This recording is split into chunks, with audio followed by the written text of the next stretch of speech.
우리 하나님 말씀 창세기 40장 1절로 8절 말씀입니다. 구약성경 62면 창세기 40장 1절로 8절, 창세기 40장 1절로 8절 말씀입니다.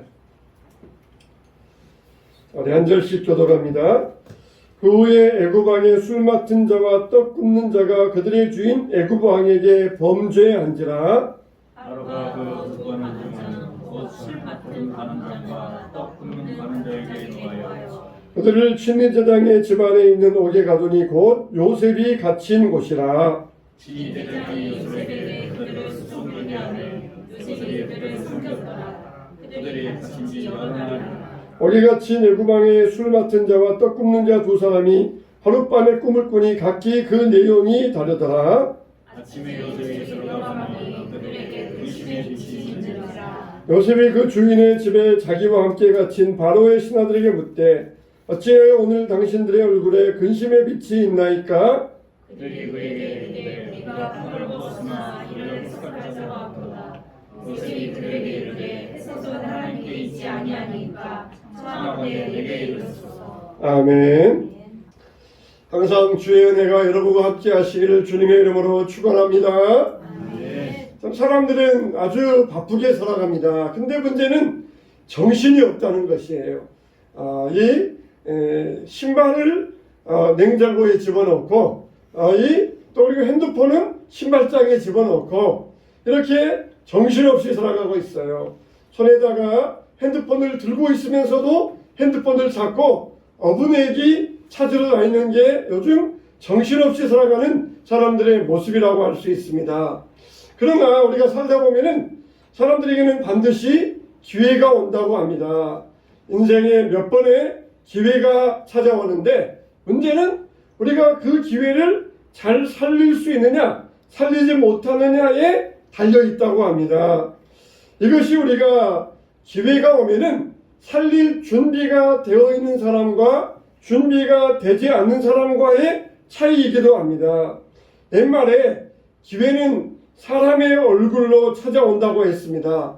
우리가 이타적으로 살고 욕먹을 각오로 그렇게 살면은 기회는 우리에게 따라오게 되어 있습니다. 그런데 사람들의 습성은 조금만 높아지고 조금만 더 가지게 되면은 자기보다 못한 사람들을 무시하기가 쉬운 것이 사람들의 습성입니다.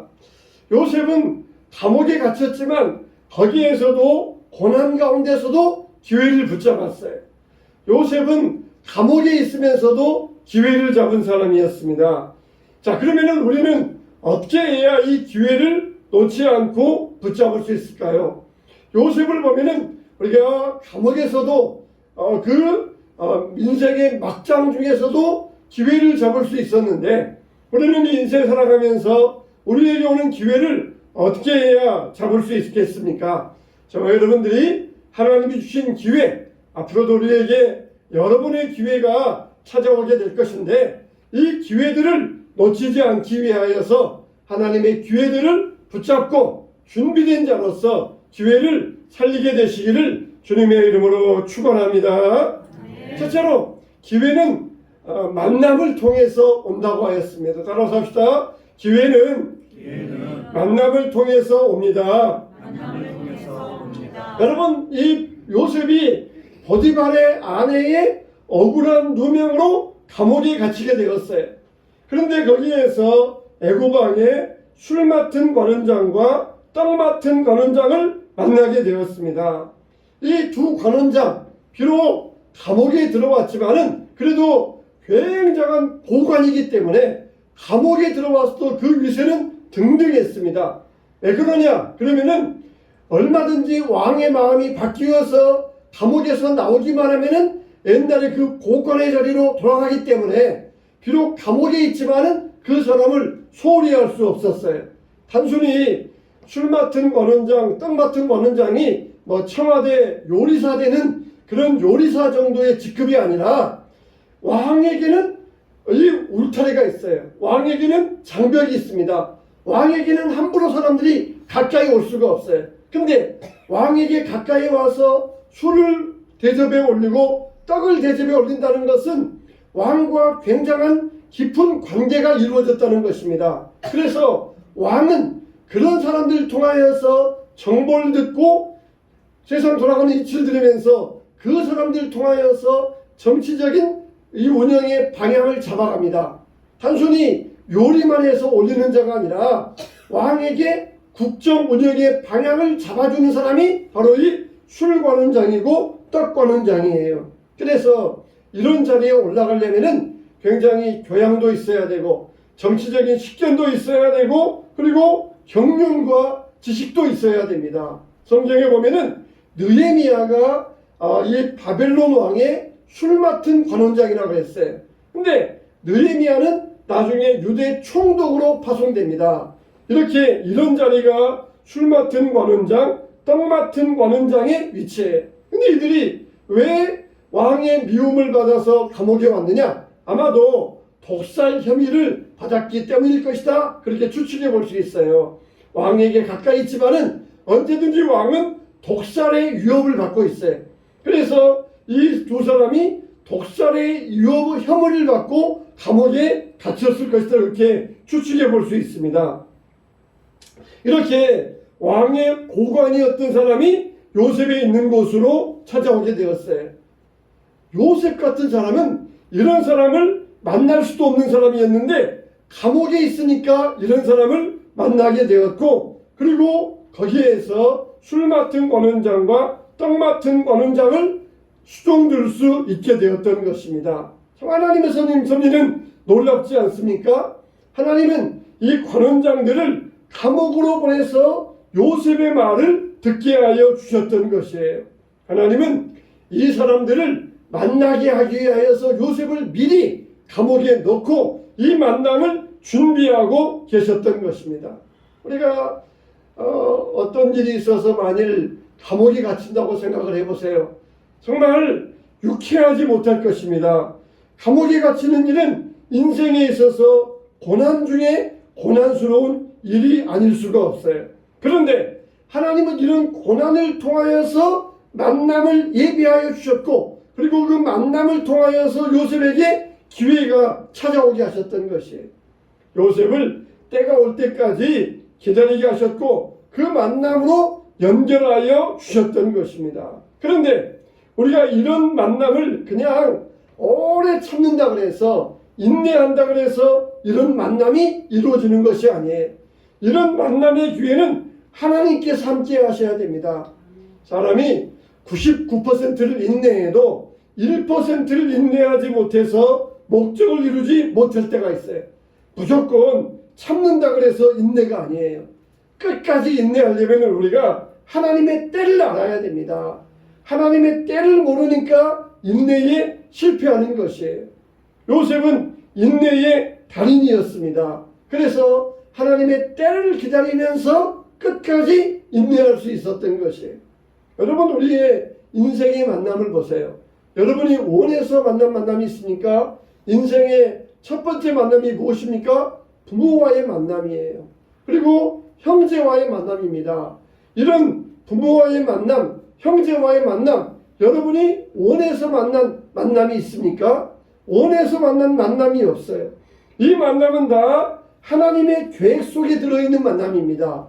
요셉의 형제들은 요셉을 죽이려고 혈안이 되었던 사람이에요. 만일 요셉이 원했다 그러면은 이런 형제들은 절대 만나지 않았을 것입니다. 그런데 하나님은 그런 형제와의 만남을 통하여서 하나님의 섭리와 계획을 이루어가고 계셨던 것이에요. 우리는 정말 원치 않는 만남이라 할지라도 그 만남 속에는 하나님의 섭리가 있다는 것을 깨닫게 되시기를 주님의 이름으로 축원합니다. 만일 여러분이 원했다 그러면은 정말 여러분의 부모를 만날 수 있었겠습니까? 여러분이 원했다 그러면은 여러분의 형제들을 만날 수 있었겠습니까? 우리가 원했다 그러면은 세상적으로 권세 있고 돈 많이 있고 똑똑하고 그런 형제와 그런 부모들을 만나고 싶어 했을 것이에요. 요셉은 자기 형제와의 만남은 정말 극악한 만남이었습니다. 어떤 형제가 형제를 죽이려고 하겠습니까? 그 형제와의 만남, 정말 아주 극악한 만남이었지만 하나님은 이런 만남을 통하여서 요셉을 애굽의 총리가 되게 하셨던 것이에요. 요셉은 또 노예로 팔려갔어요. 그리고 거기에서도 못지아니하여서 보디발의 아내와의 만남을 통하여서 감옥에까지 들어가고 말았습니다. 정말 형제와의 만남도 악한 만남인데 보디발의 아내와의 만남은 정말 치가 떨리는 만남이었을 것이에요. 그런데 감옥에 들어가서 술 거는 장과 떡 거는 장을 만나게 되었던 것입니다. 정말 하나님은 요셉의 모든 만남마다 기회로 연결하여 주셨어요. 보디발을 만나게 하신 것도, 감옥에 들어가서 술 거는 장과 떡 거는 장을 만나게 하신 것도 하나님은 다 기회로 만들어 주셨던 것입니다. 여러분, 우리의 만남은 절대로 우연이 아닙니다. 인생은 만남을 통하여서 기회로 연결되고 만남을 통하여서 하나님의 섭리를 이어가고 계시는 것이에요. 요셉이 이런 만남이 없었다 그러면은 누가 요셉에게 국무총리를 시켜주었겠습니까? 여러분의 만남은 어떻습니까? 부모와의 만남, 또 형제와의 만남, 배우자와의 만남, 자녀와의 만남. 우리는 이런 만남을 통하여서 인내를 배울 수 있어야 됩니다. 요셉은 감옥에서 술 맡은 관원장과 떡 맡은 관원장을 만났어요. 감옥은 피할 수 없는 곳입니다. 좁은 그 평수에서 6평에서 6명이 거주할 때 하루 종일 그 사람들을 만나면서 피할 수 없는 곳이 감옥의 만남이에요. 하나님은 피할 수 없는 곳에서 요셉을 술 맡은 관원장과 떡 맡은 관원장을 만나게 해주셨어요. 우리들도 피할 수 없는 만남에서 운명적인 만남을 만나게 하십니다. 결혼은 감옥과 같은 곳이 되어야 돼요. 감옥은 내가 피할 수 없습니다. 배우자가 마음에 안 든다고 도망가고 피하고 이런 만남이 되어서는 안 돼요. 감옥 같은 만남이 되어가지고 결혼이 어느 일정한 시기에는 권태기도 오고 그리고 헤어지고 싶은 마음이 든다 할지라도 내 결혼은 감옥이다. 이 감옥은 피할 수 없는 곳이다. 그러면서 그 만남을 절대로 도망가면 안 됩니다.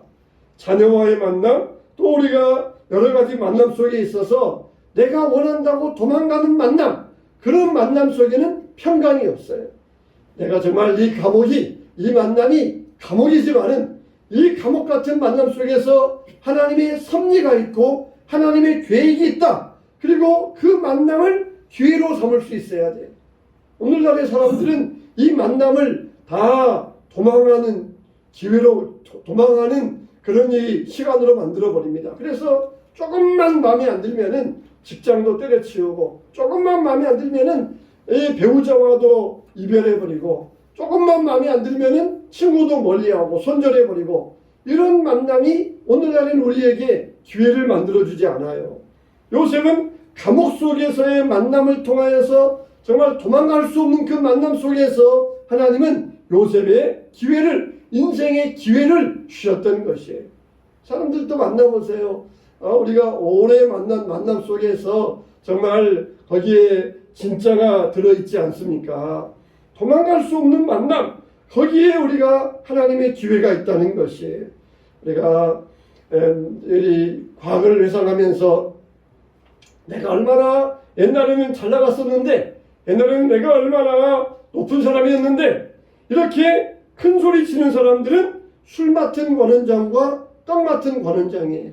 이 관원장들은 감옥에 들어와서도 아마 큰 소리 쳤을 것이에요. 그러나 요셉은 노예에 불과합니다. 이 노예는 아무 소리 못하고 그 만남을 받아들이고 정성스럽게 섬기어야만 했어요. 그런데 여기에서 주인공이 누구입니까? 큰 소리 치는 술 관원장입니까? 떡 관원장입니까? 요셉입니까? 주인공은 요셉이에요. 내가 과거에 얼마나 잘 나갔었는데, 내가 과거에 얼마나 왕과 친했는데, 그런 큰 소리 치는 사람, 위세 있는 사람이 주인공이 아니라 말없이 섬기면서 조용하게 섬김을 이어가는 사람, 이게 요셉이 주인공 노릇할 수 있었다는 것이에요. 여러분, 우리에게도 이런 믿음이 있어야 됩니다. 요셉은 하나님 앞에서 도망가지 아니하고 이런 섬김을 가지면서 인생의 주인공으로 등극할 수 있었던 것이에요.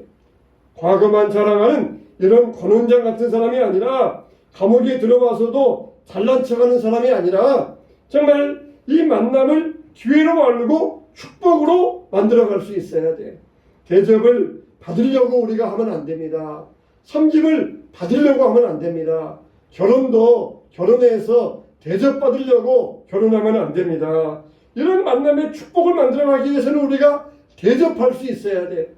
우리가 말도 립서비스가 있고 말 대접이 있어요. 립서비스. 립서비스는 그냥 마음에도 없는 말, 그게 하는 게 립서비스고, 말 대접은 진짜 내 마음에 있는 말로 하는 것, 그게 말 대접이에요. 우리가 결혼해서도 말로 잘 대접해 줘야 됩니다. 말로 잘 대접해 줘야 돼요. 사람들도 말로 잘 대접해 줘야 돼요. 말 대접하는 거 얼마나 쉬운 일이지만은 또 얼마나 사람들이 이 마음속에 담아두면서 하지 못하는 일입니까? 우리가 사람과의 만남 속에서 대접받으려고 하지 말고 대접할 때에 하나님은 그 만남을 우리의 기회로 삼아서 우리를 하나님의 길로, 믿음의 길로, 성공의 길로 인도하여 주실 줄로 믿습니다. 네. 두 번째로 우리는 섬김을 통하여 기회가 온다는 것을 알아야 돼요. 요셉은 원래 자기 집에서 살 때는 아버지의 극진한 편애받는 아들이었습니다. 그래서 막내 아들과 11번째, 12번째 아들이 아버지의 지극히 사랑받는 아들이었어요. 그래서 다른 형제와 다르게 채색 옷을 입히면서 지극히 아버지의 사랑받는 아들이었습니다. 근데 이제는 채색 옷을 벗김당하고 노예의 옷, 종의 옷으로 입는 저 밑바닥까지 떨어지고 말았어요. 제일 가정에서 총애받는 아들이었는데 이제는 노예의 자리로 떨어져가지고 버림받는 아들이 되어버리고 말았습니다. 요셉은 이렇게 낮아지는 시간을 통하여서 하나님이 자기를 지키신다는 것을 깨달았던 것이에요. 쇠사슬에 매여서 애굽의 노예로 끌려갈 때에도, 감옥에 있을 때에도 하나님이 자기를 지키신다는 것을 믿었던 것입니다. 하나님께서 여러분의 자녀들도 항상 지켜주시기를 주님의 이름으로 축원합니다. 네. 노예는 비록, 이 요셉은 비록 노예로 팔려갔지만 주인을 잘 섬겼어요. 그리고 감옥에 들어갔지만 감옥에서도 그 죄수들을 잘 섬겼습니다. 요셉의 전공은 총무였어요. 총무는 뭡니까? 모든 업무를 관할하는 사람. 서기는 서기 업무, 회계는 회계 업무만 하지만은 총무는 모든 업무를 관할하잖아요. 그래서 요셉의 전공은 총무였습니다. 집에서도 총무, 그리고 감옥에서도 총무, 나중에 국가에서도 국무총리, 나라의 모든 업무를 감당하는 국무총리가 될 수 있었던 것이에요. 여러분, 태풍과 폭풍의 차이를 아십니까? 이 폭풍은 고기압대에서 형성되는 바람이 폭풍이고, 태풍은 저기압대에서 형성되는 바람이 태풍이에요. 그리고 폭풍은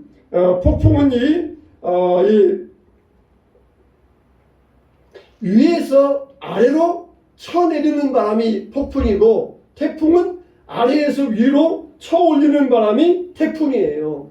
근데 이 태풍의 힘은 어디 있느냐? 그 가운데 뻥 뚫린 태풍의 눈이 있습니다. 만일 태풍에 눈이 없으면은 이건 그냥 열대성 바람에 불과해요. 그런데 이 태풍이 강력하면 강력할수록 어떻게 되느냐? 더 저기압대에서, 더 낮은 기압대에서 태풍의 힘이 더 강력해져 가지고 태풍의 눈이 형성되면서 태풍이 강하게 불어온다는 것이에요. 폭풍은 위에서 아래로 내리치면서 이거는 남성적이라고 그러면은, 태풍은 아래에서 위로 올려치면서 여성적이에요. 그래서 태풍의 이름은 다 여성의 이름이잖아요. 여성의 이름. 아래에서 저기압대에서 형성되어 가지고 위로 올려치면서 태풍의 눈이 형성되면서 이 바람 부는데, 이 태풍이 저기압이면 저기압일수록 더 강한 바람을 형성해 가지고 큰 힘을 발휘하게 된다는 것입니다. 여러분, 인생의 힘은 어디 있어요? 정말 사람이 콧대가 높아가지고 교만한 사람은, 이런 사람은 별거 없어요. 근데 아주 그냥 자기를 낮추는 사람, 겸손한 사람, 정말 이런 사람이 무서운 사람들입니다. 태풍이 저기압대에서, 기압이 낮으면 낮을수록 저기압대에서 형성되어 가지고 큰 힘을 말하는 것처럼 정말 자기를 낮추는 사람, 이런 사람들은, 정말 겸손한 사람들은 정말 무서운 사람들이에요. 하나님은 우리를 겸손하게 만드셨습니다. 믿음 안에는 겸손이 있어요. 왜 그렇습니까? 너희는 다 죄인이라는 거예요. 다 죄인이다. 너희는 다 죄인이다. 죄인이기 때문에 우리는 어떻습니까? 겸손할 수밖에 없어요. 자기를 죄인으로 인정하는 사람은 절대 교만할 수 없습니다. 그래서 나는 내 힘으로 사는 것이 아니고 하나님의 힘으로 살아간다. 그러니까 우리를 낮추고 겸손할 수밖에 없어요.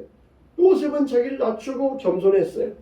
그런데 하나님께서 그를 무섭게 세워 일으키셔가지고 노예였던 사람이 한순간에 애굽의 총리로까지 오르게 하셨던 것은 그가 하나님을 섬기고 사람들을 섬겼기 때문이라는 것이에요.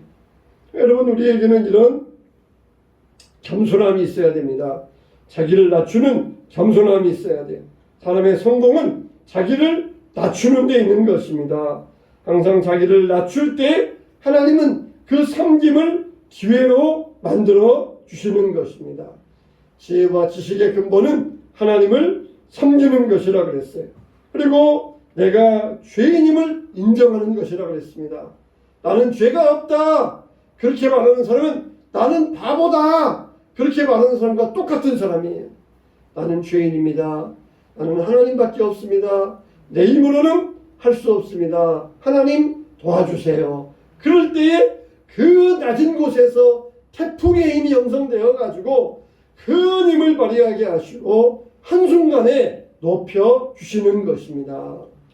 우리가 정말 이 낮은 자리에서 하나님의 능력으로 높임 받을 때 이 섬김을 기회로 삼았던 요셉처럼 우리들도 남을 섬기고 대접할 때 하나님께서 우리를 높여주시는 기회로 삼게 하여 주실 것입니다. 결혼에서도 교회에서도 가정에서도 항상 대접하려고 하세요. 섬기려고 하세요. 섬김 받으려고 대접받으려고 하는 자가 아니라 섬기는 자, 대접하는 자에게 하나님께서 기회를 주시고 높여주실 줄로 믿습니다. 세 번째, 유로자가 기회를 잡습니다. 유로자가 기회를 잡아요. 요셉이 어느 날 아침에 감옥에 들어가서 술 거는 장과 떡 거는 장을 보니까 이 두 사람의 얼굴빛이, 근심의 빛이 가득한 것이에요. 이 술 거는 장과 떡 거는 장은 왕에게 잘못해서 들어왔습니다. 근데 술 거는 장은 잘못이 없는데 억울하게 들어왔고, 떡 거는 장은 자기 잘못 때문에 들어오게 되었던 것이에요. 그런데 이 두 사람이 밤에 꿈을 꾸고 근심의 빛이 가득했던 것이에요.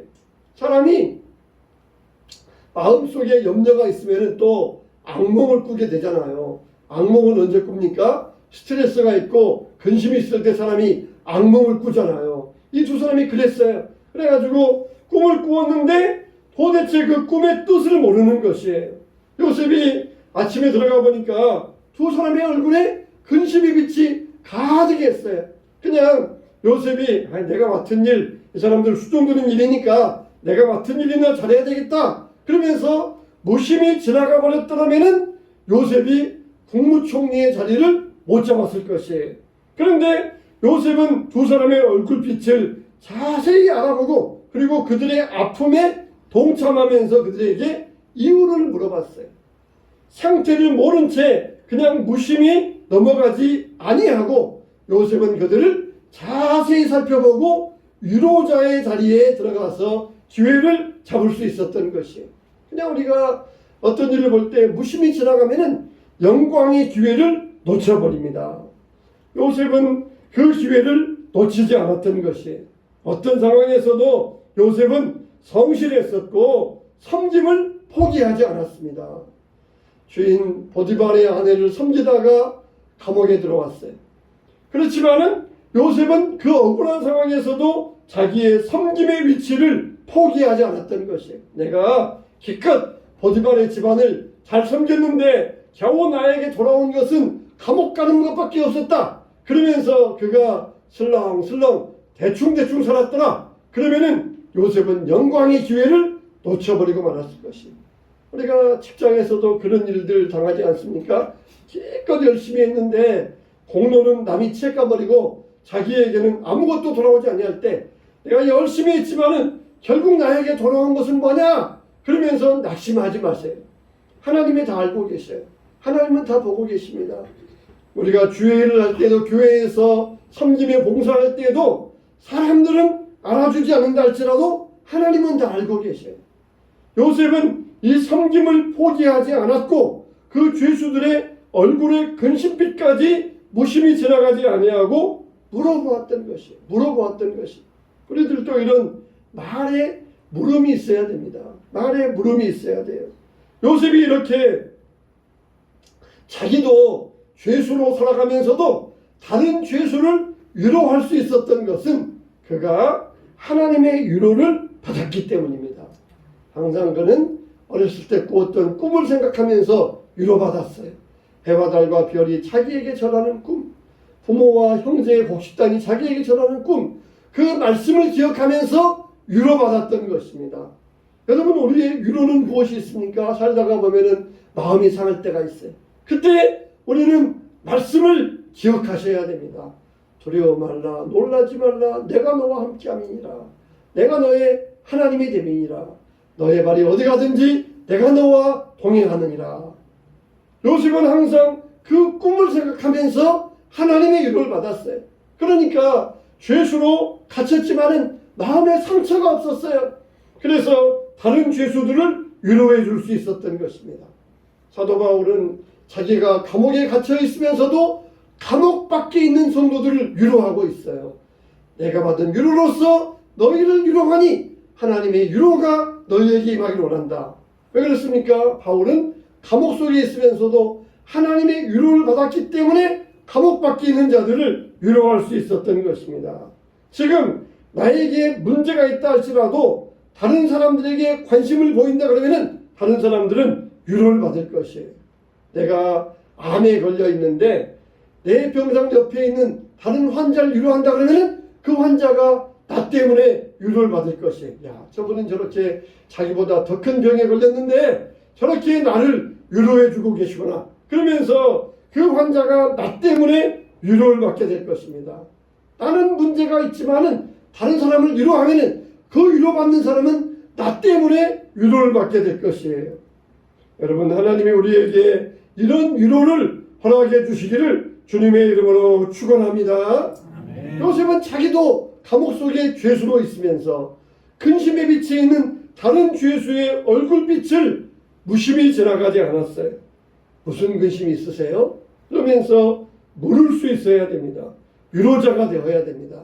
요셉이 그냥 나도 내 코가 석자인데 내가 어떻게 너희들 위로해 줄 수 있겠어? 나도 감옥에 갇혀 있으면서 언제 나갈지 모르는데 어떻게 내가 당신들에게 무슨 상담해 줄 수 있겠어? 그러면서 지나쳤더라 그러면은 요셉은 영광의 자리에 오르지 못했을 것입니다. 자기도 죄수이지만은 다른 죄수의 근심의 빛을 볼 때에 그는 위로자로서 상담자로서 나아갈 수가 있었던 것입니다. 이 술 맡은 관원장과 떡 맡은 관원장이 요셉에게 자기의 속에 있는 내용을 술술술 이야기할 수 있었던 것은 그만큼 그동안에 서로 신뢰의 관계가 쌓여졌기 때문이에요. 누가 자기 마음속에 있는 것을 술술 이야기해 주겠습니까? 야! 니 같은 게 뭘 알아? 겨우 죄수 주제에 네가 뭘 하겠다고? 그러면서 할 수 있지만은 평상시에 요셉의 지혜로운 모습을 보면서 이 술관원장과 떡관원장은 자기 속에 있는 것을 술술술 이야기할 수 있었어요. 여러분, 우리들도 이런 위로자가 되어야 됩니다. 위로자가 되어야 돼요. 두 관원장은 요셉과에 쌓여있던 그 신뢰로 인하여서 요셉에게 상담을 요청해 왔고, 그리고 그때 바로 요셉은 하나님을 증거했던 것입니다. 근심의 빛이 있으면서 우리가 꿈을 꾸었는데 그 꿈을 해석할 수 없다 그럴 때 즉시 하나님을 증거하면서 해석은 하나님께 있습니다. 하나님께서 해석하여 주십니다. 그때 하나님을 딱 증거했던 것이에요. 우리도 위로자가 되어서 사람들에게 위로할 때 내 인간적인 교양과 인간적인 지식으로 위로하면 안 됩니다. 그 위로는 하나님께 있습니다. 하나님께서 위로하여 주십니다. 하나님께서 마음을 어루만져 주시고 힘을 주십니다. 기도합시다. 말씀 봅시다. 그러면서 우리가 위로해 줄 수 있어야 돼요. 요셉은 바로 그런 위로를 하나님의 말씀으로 해석하는 위로가 요셉에게 있었던 것입니다. 해석은 하나님께 달려있다는 것이에요. 아마 술 거는 장에게, 떡 거는 장에게 최고의 해석은 감옥에서 나오는 그런 해석이었을 것이에요. 그래서 사람들이 인생에 문제가 있을 때 좋은 쪽으로만 보기 위하여서 무당 찾아가고 점집 찾아가서 좋은 쪽으로만 해석받기를 원해요. 하나님께서는 신접한 자나 무당 따르는 자들은 백성 중에서 끊어버리겠다고 하셨습니다. 잘못 상담해주고 잘못 애원해주는 것은 잘못 조언해주는 것과 마찬가지입니다. 이런 것은 연자맷돌을 그 목에 달리우고 바다에 빠뜨리는 것과 마찬가지라고 했어요. 우리가 인생에 문제가 있을 때 해석을 전하려면 어떻게 됩니까? 말씀 묵상해야 돼요. 말씀 안에 해석이 들어있어요. 하나님 말씀 안에 길이 들어있습니다. 그래서 세상적으로 해석되지 않는 일이 많다 그러면은 우리가 하나님을 만나야 됩니다. 하나님 어떻게 만납니까? 말씀으로 만나요. 하나님 만나자. 이것은 말씀으로 하나님을 만나는 것입니다. 말씀으로 하나님 만나는 것이에요. 미국에 부모님이 계시면은 어떻게 부모님 만나요? 전화를 통하여서 음성으로 부모님을 만나는 것이에요. 그렇게 우리가 하나님을 어떻게 만납니까? 말씀을 통하여서 하나님을 만나야 됩니다. 말씀을 우리가 깊이 묵상하면서 말씀으로 하나님을 만나고 말씀으로 해석을 찾고 해답을 찾아야 됩니다. 그러면은 우리의 가정교사 되시는 개인교사 되시는 성령께서 해석하여 주십니다. 해석하여 주셔요. 성령님은 우리의 가정 개인교사이기 때문에 내가 무엇이 부족한 줄 알아요. 그냥 무조건 뭐 그게 아니라 야 이거 보니까 너가 좀 수학에 있어서 좀 취약하구나. 국어가 취약하구나. 그래서 취약한 부분을 보충해 주세요. 그냥 무조건 그냥 우리는 찬양만 하면 된다. 무조건 기도만 하면 된다. 무조건 뭐 방언만 하면 된다. 무조건 신유만 하면 된다. 무조건 그게 아니에요.